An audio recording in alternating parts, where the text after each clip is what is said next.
The office will become a place that you want to come to rather than a place that you have to come to. But the longer term, we want to use this as a blank slate, to create, like I said earlier, a reimagined work experience here at PwC, not just to go back to the old ways of operating, because that would be missing a tremendous opportunity to make some changes the way we work. It's a bit of a loaded question to almost say, is someone not going to get promoted because they're not in the office? But I agree with their feeling. How might they get FaceTime, I think, is what they're looking for. And how might they, Well, you build trust, right? The more you're with someone and you understand how they react and what they do, and you really need to build connection, right? And how do you do that with a video screen? Look, here's what I think about this, really. It is more challenging to work from home for all the reasons we talked about. If a person wants to work from home and they are proactive enough, they can achieve the same as if you're. But you do need to be proactive, right? If you want to work from home full time and others are willing to come in, fine. Also know you got to be proactive.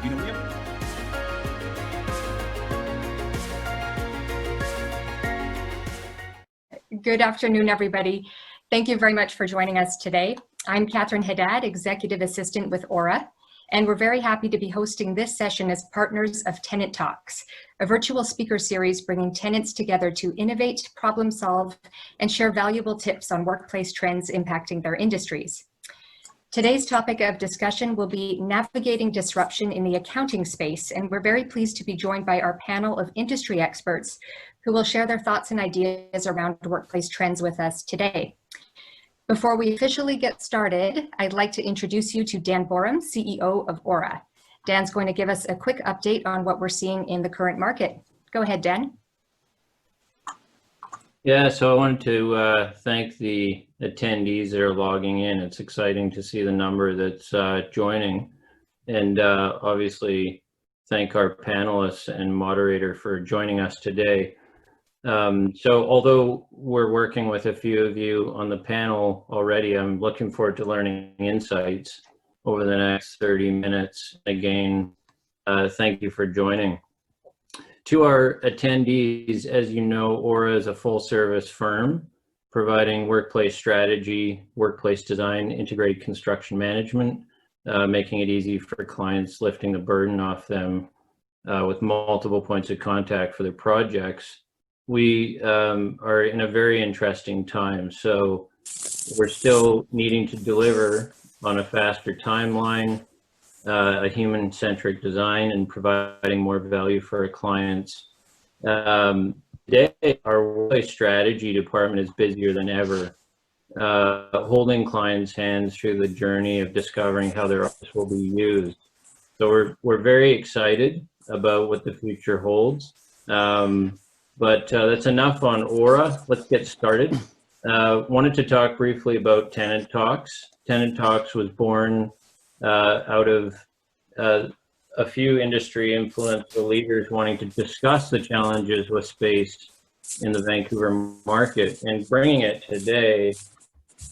Tenant Talks is now a well-recognized webinar platform attracting top business leaders in many industries, discussing their thoughts about how the office will be used in a post-COVID world. So again, thank you for joining, and back to Catherine. Thank you, Dan. Now, for those of you listening in today, if you have any questions throughout the presentation, we will have some time at the end for Q&A. Please feel free to type in your questions in the Q&A icon you should see at the bottom of your screen. I'd now like to introduce you to our moderator, Rocky Ozaki, founder of Now of Work. Rocky, thank you so much for being here today, and we'll let you kick things off from here. Awesome. Thanks for having me, Catherine and Dan. This is becoming a regular occurrence for us. We did an amazing webinar with the legal space recently, and of course, I'm sure you'll talk about the one in the tech space coming up soon as well. And I've had the pleasure of being the moderator for these Tenant Talks.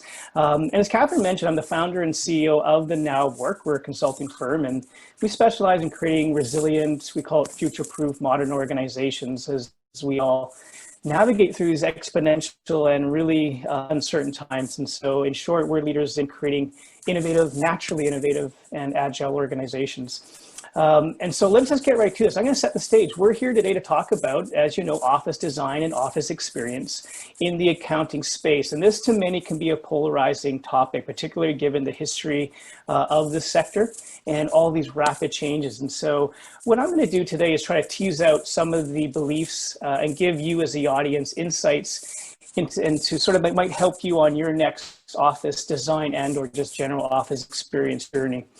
So I think what's probably best to do is let's get into the introductions of our panel members, and maybe I'll go one by one. Erez, let me start with you. Can you give us a quick who you are, the firm you're with, and even if or when you've gone through a recent office design? Yeah, no, sounds good. So thanks, Rocky, for having me here. Thanks, Dan, for inviting me to be a panelist here. I think part of the reason why I am here is because we are going in office renovation, and so we have a little bit of live feedback on that. My name is Erez Bahar. I run the audit group here at Davidson & Company. We're a local firm here in Vancouver.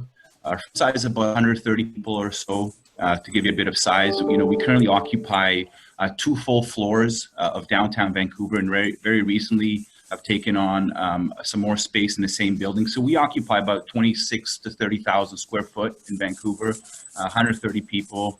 And we're a full service firm. We provide all the services that you can typically think of an accounting firm, including audit, tax, valuation, and other types of support. And so, yeah, for us, we made a renovation decision very early on in fiscal 2020, and began designing and planning and so forth, and then COVID occurred. And so, for us, we went as far as design and blueprints. We didn't begin construction, although we did some stuff. So we're right in the middle of it. And so I really look forward to kind of sharing my views on how things look, and to hear from others as well, to see whether or not as anybody's gone through a similar experience. Myself, I'm a lifer at this firm. I began my career here, so I'm 21 years at this firm. So this is what I know. Really nice to see everybody. Nice to be here, Rocky. All right. Well, I'm really looking forward to hearing, how many perspectives have changed as you're going through COVID, this whole experience. So, Erez, we're going to lean on those experiences. Over to Eva. Hi, I'm Eva Tone. I'm with MNP. Me and my partner, Sumit Sangha, we had Sangha Tone, which we founded and built from scratch, starting with just the 2 of us about eight years ago. And we merged in with MNP February 1st. We had a lot of exponential growth, and during those 8 years we've actually moved offices 4 times. So we've been in inherited spaces where it was just structured the way we got it. We've done our own office build out the way we thought we wanted it, and then currently we're actually in a Deloitte test space, which is very interesting because it's, I think, very futuristically built. And we're currently moving into a new space, and that construction project was finalized right before COVID, and then COVID hit, and we just crumpled the paper up, went back to the drawing board just to reevaluate it and re-challenge our thought. And surprisingly, we stayed with exactly the same plan. Currently, MNP has 8 projects underway, so for a total of 125,000 square feet that are going live in 2020. And interestingly, none of them are being changed, even though they can be changed. We have 300 offices across Canada, 6,000 employees. So none of our offices are being changed in the short term, even though we can. Our offices are built with a modular system. So yeah, I thought that was interesting that we can make a change, but aren't. Oh, very interesting. Okay, thank you, Eva. And over to Jim. Hi, my name is Jim McGuigan. I'm the managing partner for PwC in the BC region. We have 3 offices in British Columbia, one in Victoria, Fraser Valley, and Surrey, and then our downtown office where I'm located right now. We have roughly 700 to 800 people throughout the year. And in terms of our office space, we did a redesign. It was completed 2 years ago in our Vancouver office. The office that we created a more open floor plan overall with additional a lot of collaboration spaces. We have a dedicated client meeting and events floor, and we have a lot of extended social spaces throughout our redesign. And obviously with COVID hitting us, so looking ahead, with a recent shift to working remotely and whatnot, I think what we're thinking about is using this as an opportunity. Even though we finished our reno, we're using it as an opportunity to reimagine our work experience and our design. So that's going to impact our design requirements going forward. Yeah, I love that. I think that's a key term here is the experience of both the employee, the team member, and even the clients and the experience they have when they come to your office. All right, welcome, Jim. Great to have you here. And finally, Tia, quick intro. Thanks for having me. I'm a partner at Walsh King. We're about a 30-plus person firm. We're in the downtown location. We occupy a floor right down in the core here. We provide assurance, accounting, tax, business advisory, and transaction support for our clients that are primarily in the privately held space. We went in down this redesign path. I think it was in 2018, late 2018, as a result of needing significantly more space to have more bodies. We ended up, for a variety of reasons, not going through a massive renovation, and we did a minor redesign, or it doesn't feel like minor, but ultimately we didn't take down any walls or anything. And we did that in probably January 2019 and went to a bit of a more open concept. And again, I think it's modular in its design, so. Mm-hmm. Great, welcome, Tia.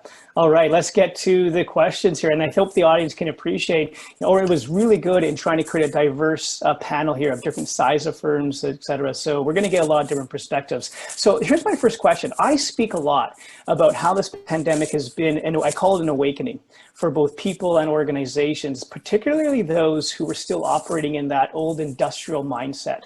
And so the old paradigm of work and even of life. And a lot of our assumptions are being challenged through this pandemic in the last 6 to 9 months in particular. So here's the first question to our panel, and we're going to start with Erez, is tell us one main habit or process that has changed at your firm through COVID. Yeah, I mean, there's the most noticeable one for us, there's lots of things that have changed, right?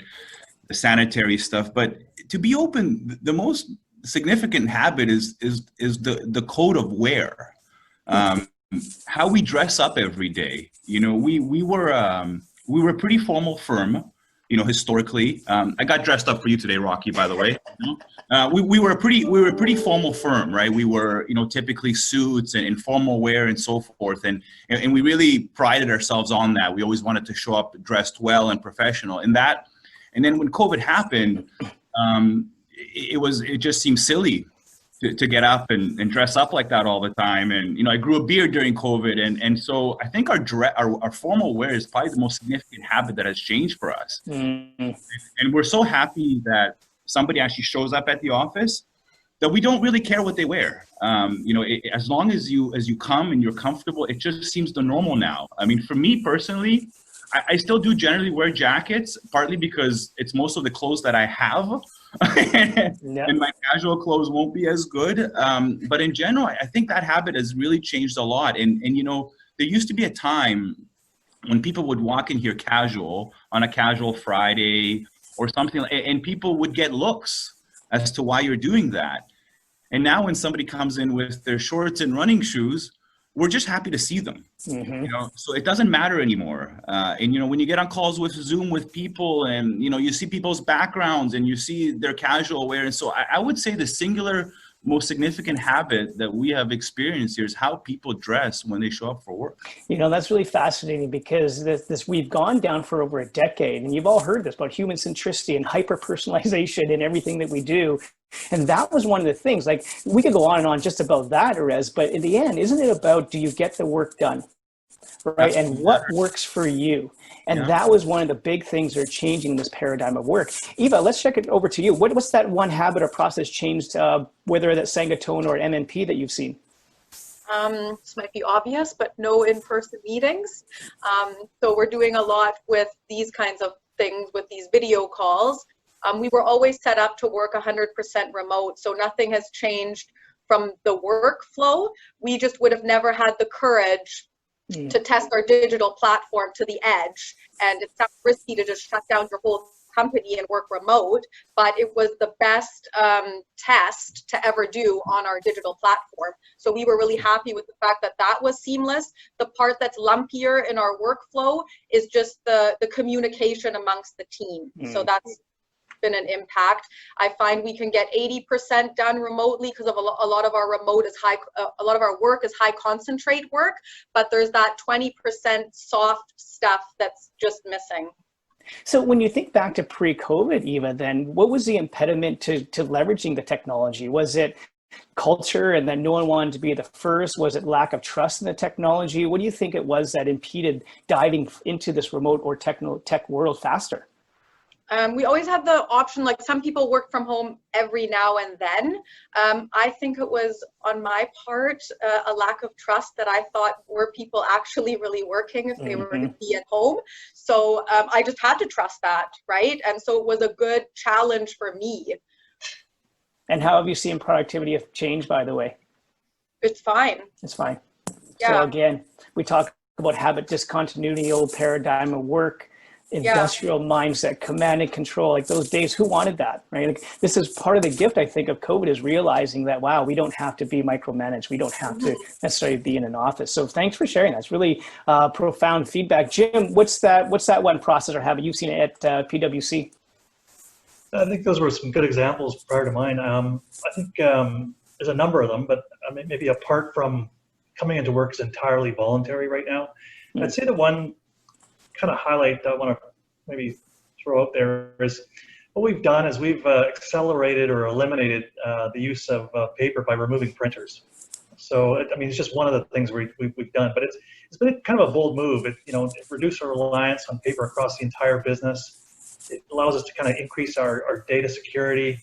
We're optimizing our digital capabilities as a result, and it's also a socially responsible thing to do. And it's going to cause it's causing a physical and behavioral change for our people, but it's I think it's a very positive one. And pre-COVID, the interesting part is we, on our fourth floor, we have three distinct groups on our fourth floor.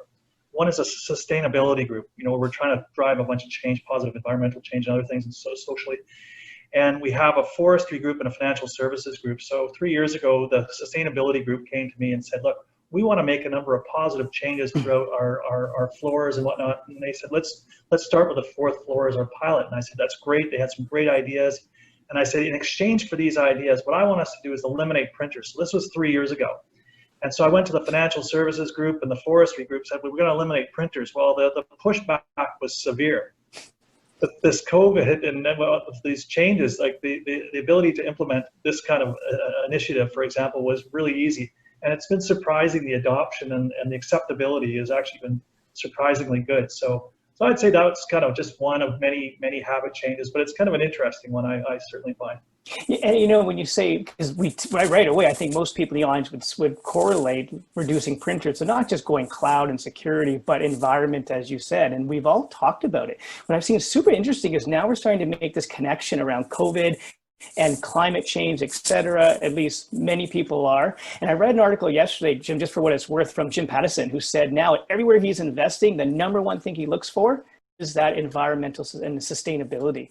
And it was purely because of COVID. And so again, we're not saying that we know what the future looks like, but this is the impact of COVID and how we're rethinking life and work has got so far reaching. It's unbelievable in many ways. And so Tia, over to you. Round us up. What's that big habit or process everyone's saying exactly what I was going to say, and our firm was paperless and has been for quite some time, but for whatever reason we resisted the work remotely. I mean, we certainly do do our audits and so forth outside of the office, but once the government sort of announced, everybody isolate, we basically overnight literally left the office on a Thursday. Friday, we're up and running. And so that was fantastic. And again, we've struggled a little bit with some of the productivity, et cetera, post-stress COVID, I would say. Again, a lot of us have come back to the office, and that casual dress, and sometimes it's a workout outfit because you want to work out at lunch or go for a run or whatever. So that's been kind of an interesting thing, because we always felt that wearing a suit was important, and you had a business mentality if you wore a suit, but that hasn't been the case. It's been an interesting thing to watch. And I guess one of the changes those between that and allowing some staff, not allowing, but people work out of the office and they're in a couple of days a week, or it's sort of to how they work best. And it's this sort of change that made us change, what everyone was talking about years and years ago. So it's, I think accountants in our nature are more conservative, and we were resisting that remote work, and then we were forced to do it. So, yeah. So I think what I'm going to suggest is, Catherine, let's put up the first poll, because it's tied almost exactly into what Tia is, almost like it's been planned. So let's throw up this poll. The question for our audience is this, is how many days per week do you want to work from home in the future? And if we give it about 20 seconds for those to complete, I'm going to go back to Tia and just sort of unpack that a little bit more. This going remote thing, we fought it. We're very conservative as accountants. And so generally speaking, is the honeymoon over though? Are you starting to try to figure out again, productivity and dress wear? Is it set, the sort of standards? I don't think so. I think it's a moving target. And it will continue to be one for quite some time, I think. We are moving. We've started to say, okay, we're getting into the fall. Why don't we move from wear whatever you want to wear to more of a smart casual look? So we are sort of moving the pendulum back a little bit. As far as remote working, there are challenges that we are seeing for sure that just can't be accommodated remotely. Yeah. So I don't have the answer, but right now our answer seems to be something like working from home 1 or 2 days a week is fantastic. Anything more than that, and there's, at least in our opinion, the challenges don't outweigh the benefit of working from home. Well, let's find out. You said 1 to 2 week works for you. The results say this. From the audience, looks like there's a split. They're looking for 1 to 2 to 3 to 4 days a week. And as you all, I'm sure, can see the results there, that's 76% of the people on this Zoom are looking for somewhere between, looks like 1 to 4 days. So great feedback. And I also love that thing about pace, by the way. You guys went remote overnight. Many companies thought it would take years. Okay, so here's the next question. And Jim, we're going to have you kick this off first. It's becoming really obvious that how you work is greatly affected by the work environment, both whether it's in the office or hybrid in your home. The environment matters. And so when we start looking ahead after a vaccine particularly, and in this post-COVID new normal, next normal world, with many people wanting that work from home, the 1 to 4 days it shows here, what purpose do you see your physical office fulfilling? Like, what could it look like, or what can or can't change? What's that post-COVID world look like? Yeah, sure. I think stepping back, I think we've all sort of had to come to the realization that our workplace, has really changed forever. Our short-term objective is to create a blank slate and make sure it's safe to come back. By default, driving physical interaction, physical interaction is going to change. I think we're seeing that. I think Tia made some good points earlier. There's that social interaction is changed.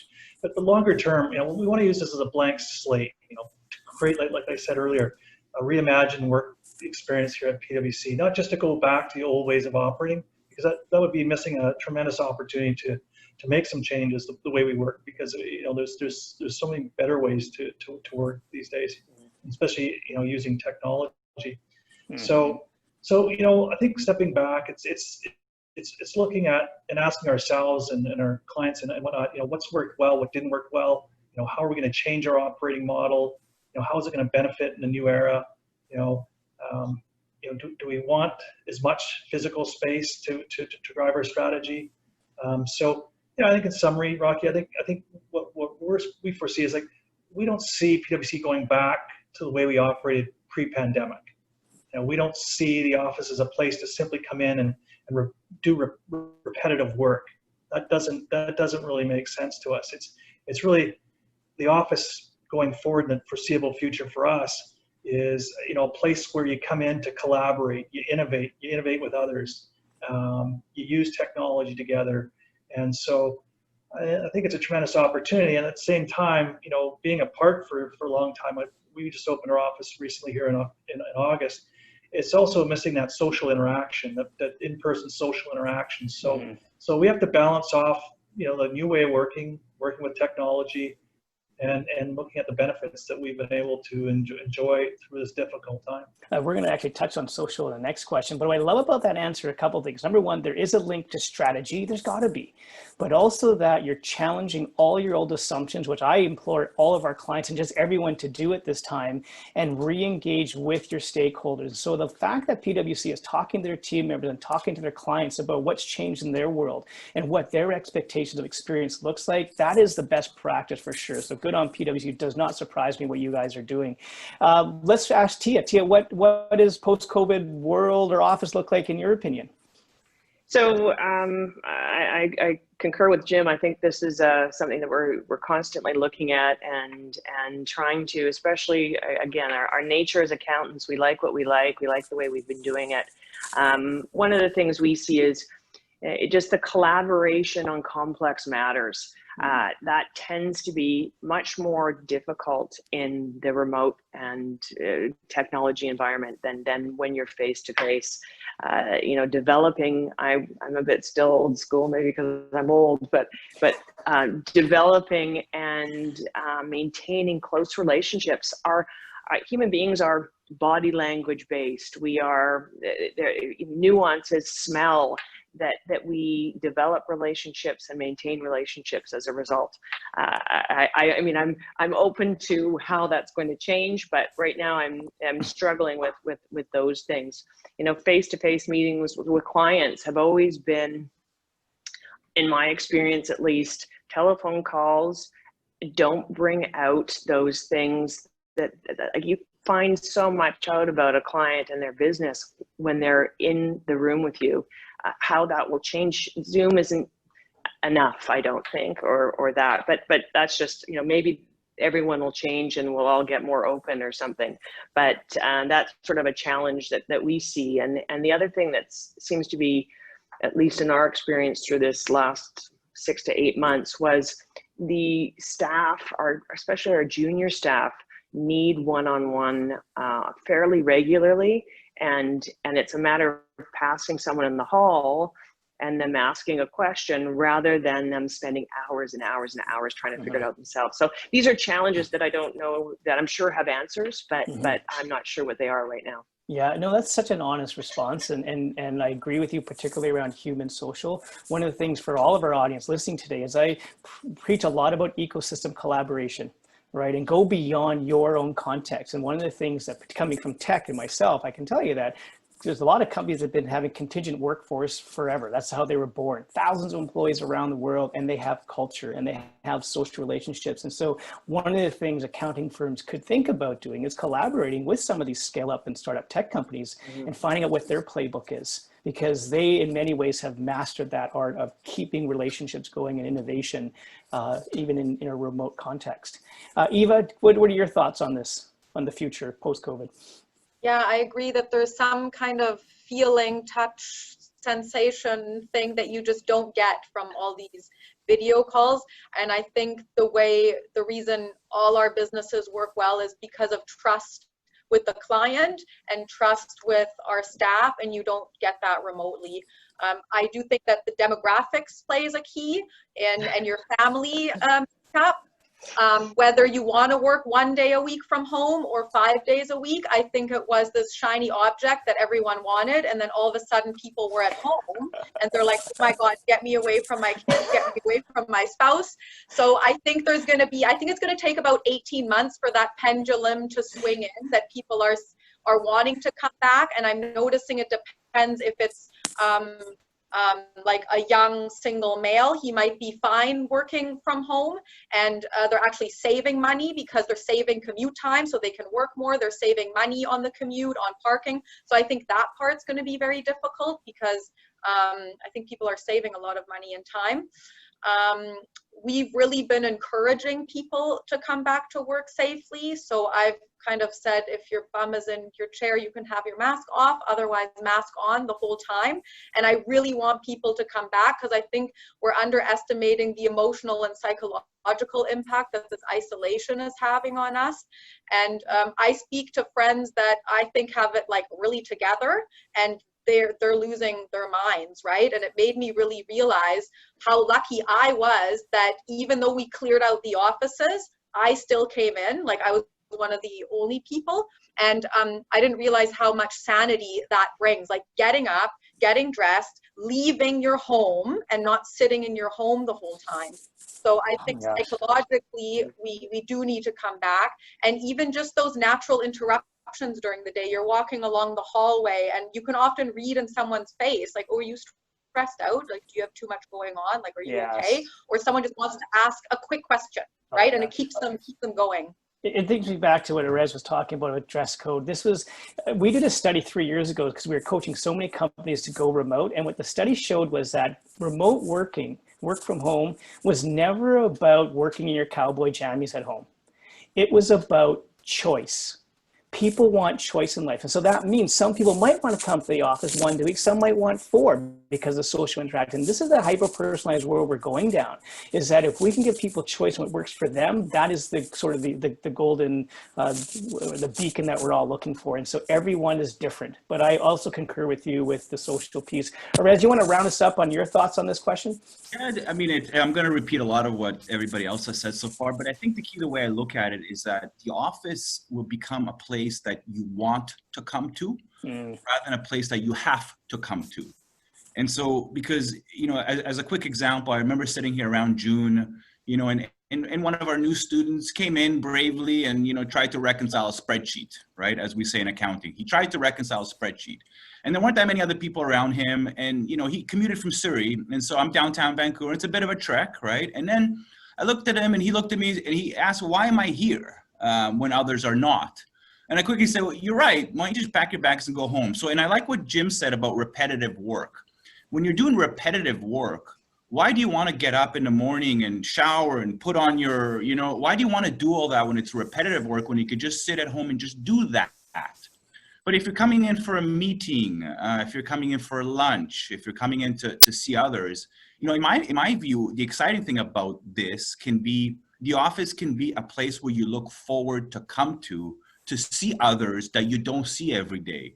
Yes. The problem about coming in every day is that we see each other every day. And even if though we like each other, we see each other every day. And so a little bit of that space is nice because I find that you actually get excited to see people again, So I think that's the key. And so what does that mean for now is limiting number of bodies. That's the key, limiting number of bodies. It's as simple as, right? Yeah. Sure, sanitation, space. The good thing about accounting firms is that we naturally build us to have those cubicle space. So we're not in a similar tech environment where it's too close to each other, right? So Eva mentioned earlier about, she's not changing the floor plans because you're right.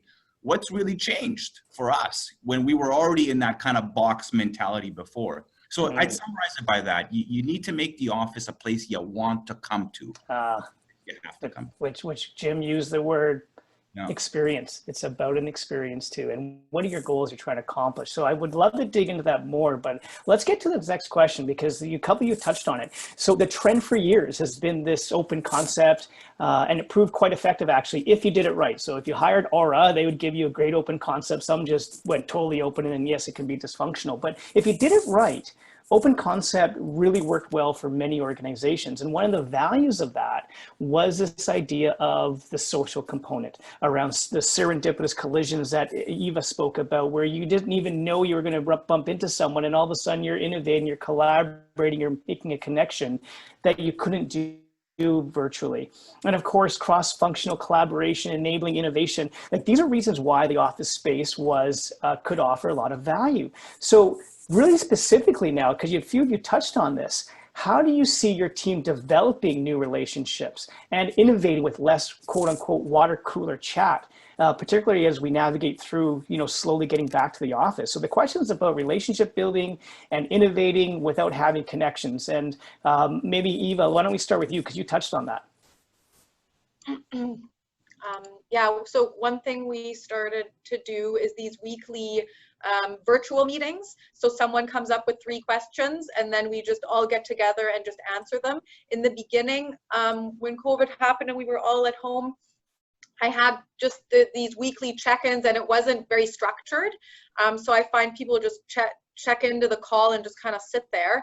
And the cool thing about these questions is some of them are like super weird, like, if you could live in a different country, which one would it be? Or if you had a superpower, what would it be? Like, they were really weird, but it really got us to know each other in a way that we never would have, right? Like, you're just having all these superficial conversations, but I feel like now I actually know things about some of the people here that I would have never known. Yeah, amazing. And Tia, looks like I skipped by. Oh my gosh, like my notes are wrong. Tia, over to you. So sorry. What are your thoughts? You get an extra 30 seconds on this one for my back. Oh, gee, thanks. Yeah. Thanks. So I probably said this already, and we are certainly challenged in replacing that interaction. Talking from a personal point of view, I'm a social person. I'm an extrovert, so I feed off others' energies, and that is pretty hard to replace in a remote environment. So I think certainly on a go forward basis, it would have to, all of this interaction and the blue sky thinking and going off and discovering something that you weren't expecting to do that day just because you interacted with someone and they were having an experience.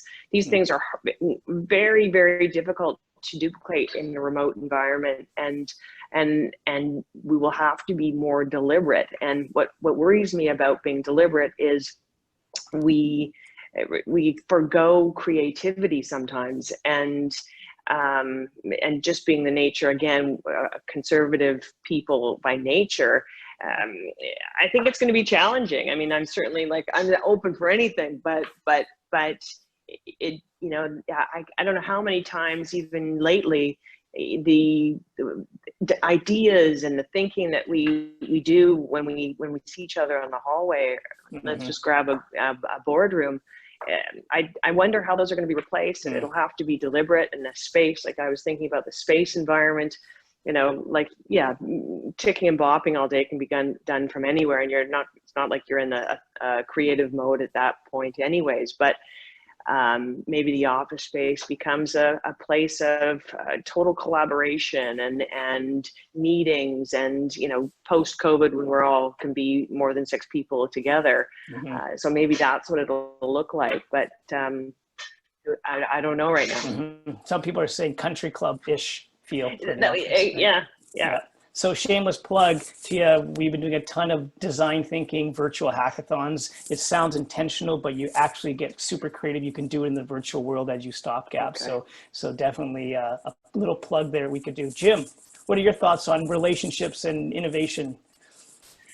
I mean, certainly it's a different environment. I think on the one hand, there's more challenges. On the other hand, the ability to reach people more broadly and more quickly has been enhanced. I think at PwC we've been lucky. Our firm made significant investments in cloud technology, and so we had the technology to enable virtual collaboration in place already.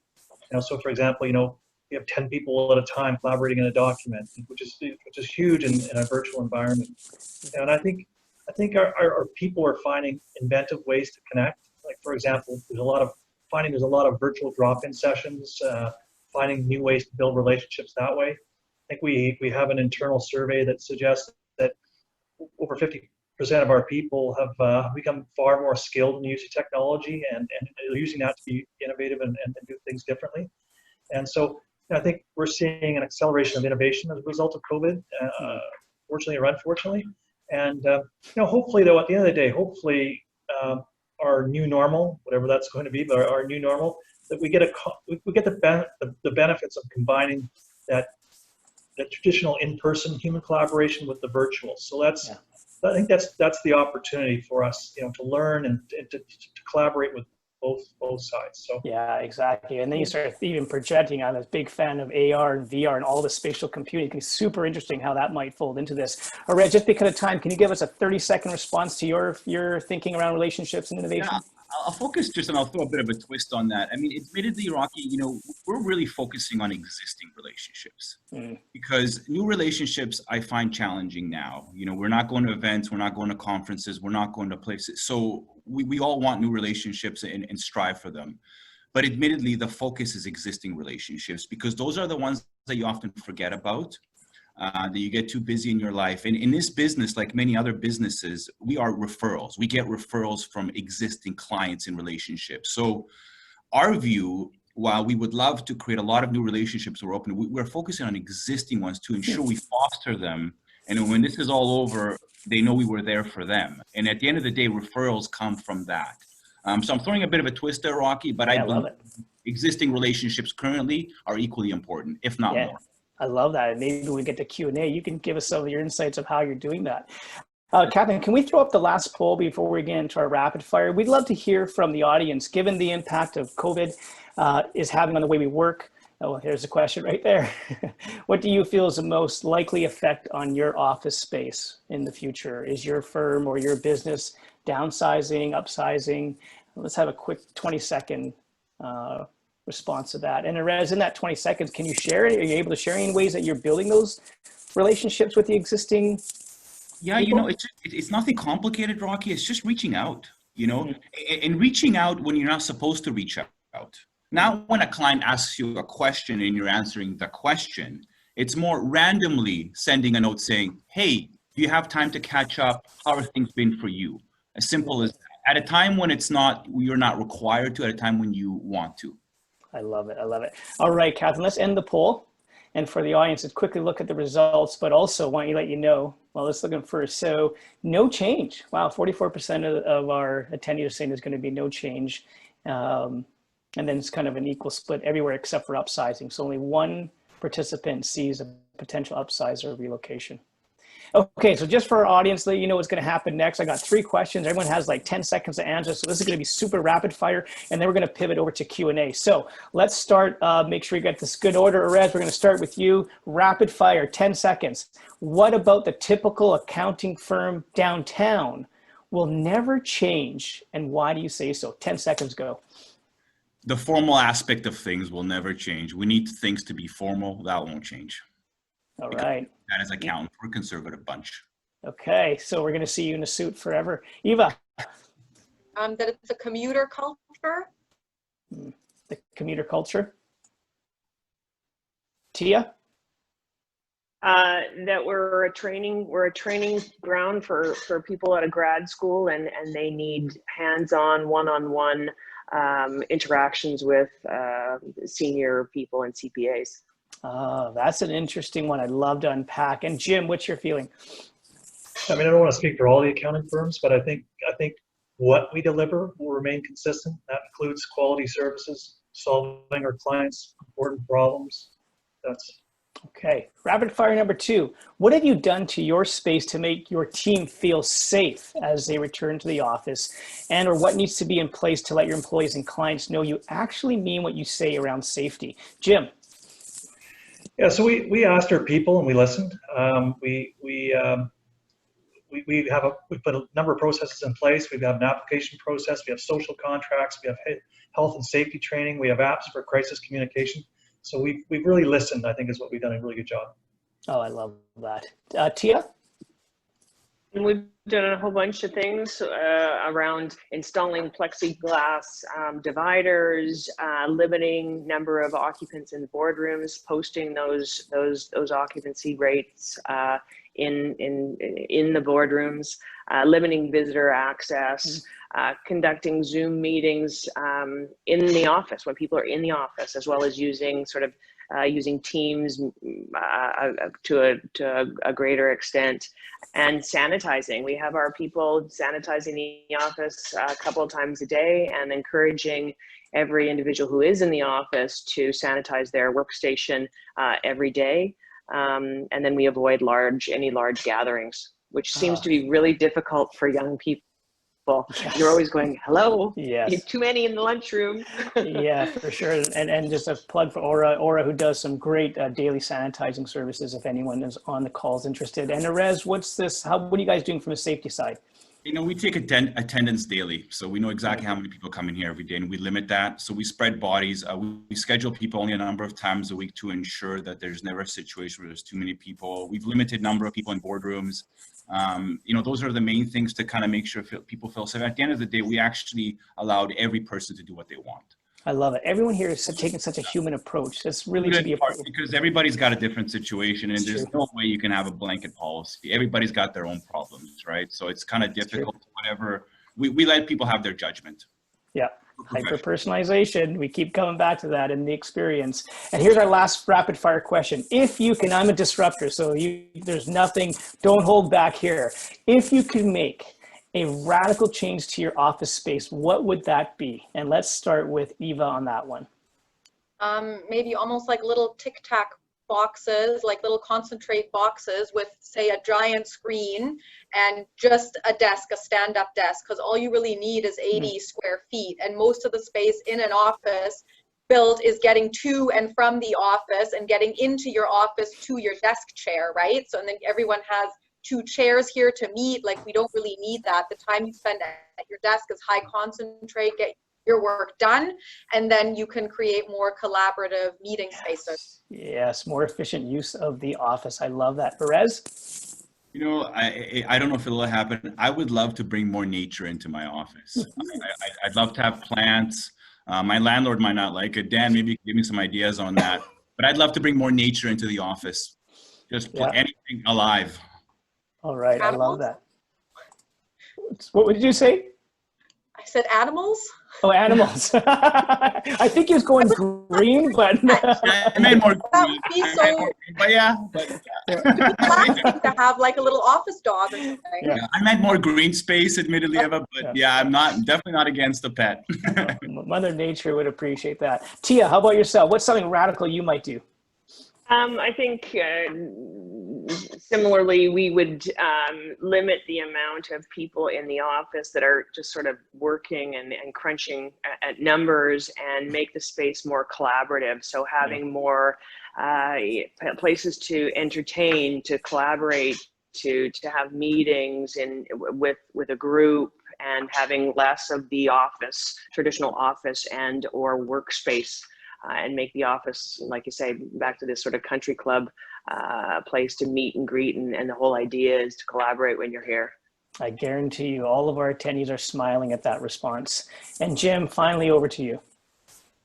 I think I would like to see us to try to reduce our fixed cost per person and make it more variable to the extent we can, and take the savings and reinvest it more back into technology and into social interaction.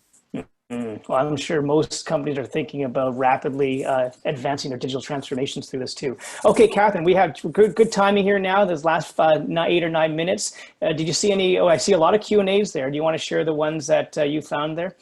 Sure. Okay, so this first one is a bit of a multi-part question. Can you generate additional business remotely as easily as you can service your existing clients? Does working from home create a business development challenge? If your competitors are in front of your clients and you are not, will they get an upper hand over time? Okay, so a very pointed BD question. Anyone who's willing to answer that, give us your 3-second response. I'll try if you like. I mean, that is part of the reason why I focused on existing relationships. We find that to be a challenge, right? So I think these types of calls is as much as you can do right now for new relationships and new business. And then if you are there during those times, there is opportunities down the line. So my expectation would be to foster relationships, but not necessarily yield any business from it in the short term, but hopefully in the long term. Okay, so you're playing the long game. Yeah. Love that. The whole entire journey, the lifetime value. Go ahead, Tia. I think what it certainly is challenging, and you aren't out there speaking, but I think I was in a marketing meeting yesterday, and I think we need to use technology in a way that will enhance our visibility, which is, whether you're doing a YouTube discussion on some sort of topic area, and that's going on the web or however that looks. I think we're going to embrace technology in a way that we haven't before. Yeah, got to meet them where they are, for sure. Yeah. Jim, I have no pressure to answer every question, but did you have anything you wanted to share before we get to the next question? Yeah, I mean, I think I certainly concede it's more difficult to add to new relationships, but I think what you can do is you can use this as an opportunity to work on your existing relationships, maybe be a bit more focused on your existing relationships. I think that's probably the opportunity. You can do that remotely, you can do it in person, etc. So I love that. And for what it's worth, I always feel when we call it customer development, when you talk to them, it's asking them, what are they thinking, feeling, doing, acting through this? And when you really get into the hearts and their minds and let them tell their story, you're going to unearth opportunities that you may not have through the simple questions you would have asked previously. So really take that empathetic approach to your calls. Catherine, what's our next question? All right, this one goes hand in hand with our previous question here.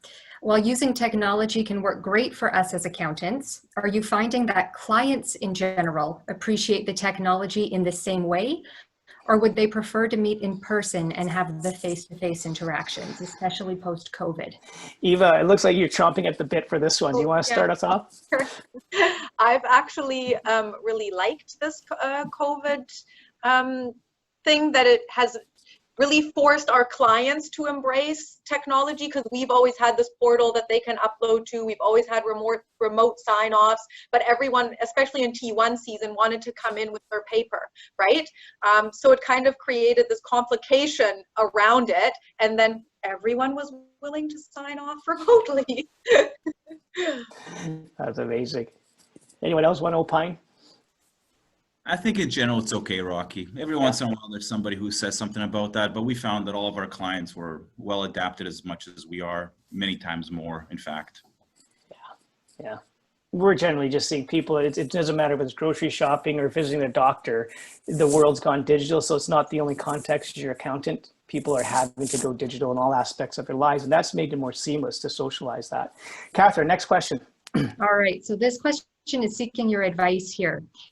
We have an individual who was recently promoted into middle management. They were able to earn promotions in the firm partly by engaging various senior managers throughout the organization face-to-face in both planned meetings and unplanned meetings. They were able to share ideas, insights, and work on side projects that aided in their brand being elevated. There has been new senior managers hired in the firm over the last 6 months that they've never met, and they never may meet because they are not in their department. Mm-hmm. Person can do much more, yet find that working from home is holding them back. They wonder about the trajectory of their career and if it will be significantly slowed due to working from home. What advice do you have for this person? What a great question. Who'd like to kick off with an answer to that one? Tough question. Sorry, I agree with it. Instead of a loaded question to almost say, is someone not going to get promoted because they're not in the office? But I agree with their feeling. How might they get FaceTime, I think, is what they're looking for. And how might they, Well, you build trust, right? The more you're with someone and you understand how they react and what they do, and you really need to build connection, right? And how do you do that with a video screen? Look, here's what I think about this, really. It is more challenging to work from home for all the reasons we talked about. If a person wants to work from home and they are proactive enough, I believe they can achieve the same as if you're here.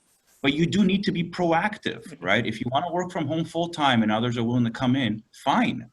Also, no, you got to be proactive. We have a number of individuals who want to do it permanently, who even want to move away to a different city.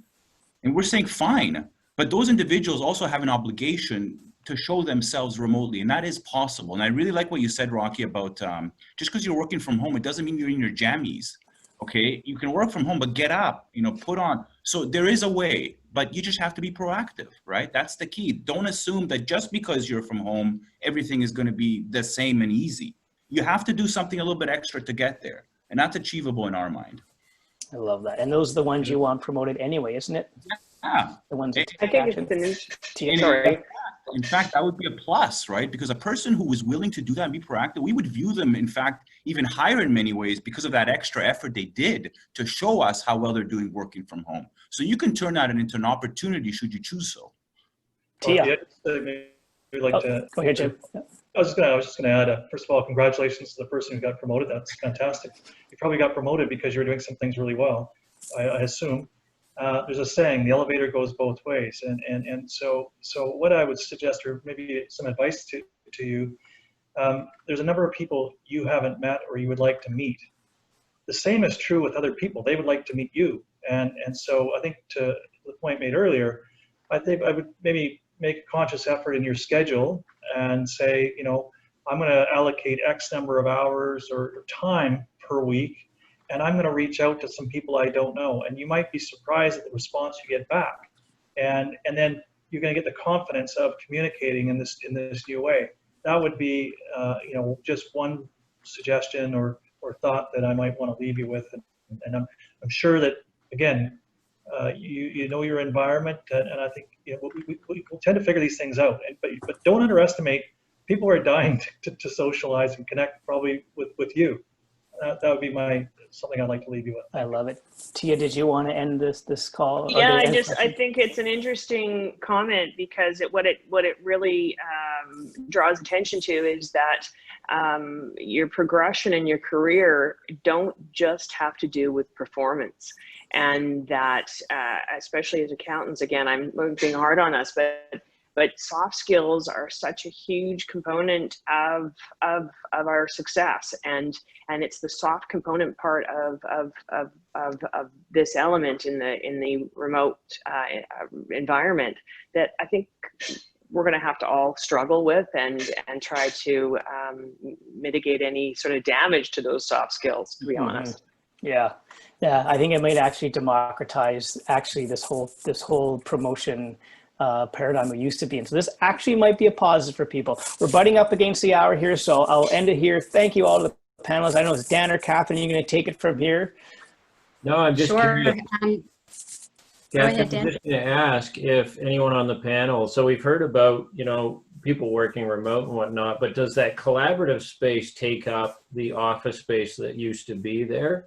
Or do you see a contraction in overall square footage? I don't. I see it the same square footage or a little bit more. Okay, you get a forest. We're going to give you a forest, Erez. You know what's interesting? You know what's interesting? Another thing, just before we close off, I took my my 5-year-old to kindergarten this morning, and they had these hoops keeping everyone 10 feet apart, right? And everyone was wearing masks, and there's very strict protocol outside. And the bell goes off, and suddenly, boom! Everyone runs through the door. Masks come off. Everyone's hugging. Everything is right out the window. We're social creatures, Dan. We're social creatures. Yeah. There we go. All right. So just to honor the time, it's 1 o'clock. Catherine, maybe you'll just. Sure. I just wanted to thank our panelists again. Thank you, Jim, Eva, Tia, and Erez. And as always, Rocky, thank you for leading us through this discussion today.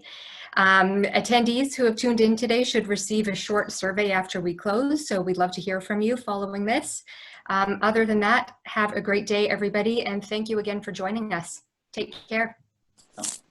Everybody, thank you for having us. Everybody.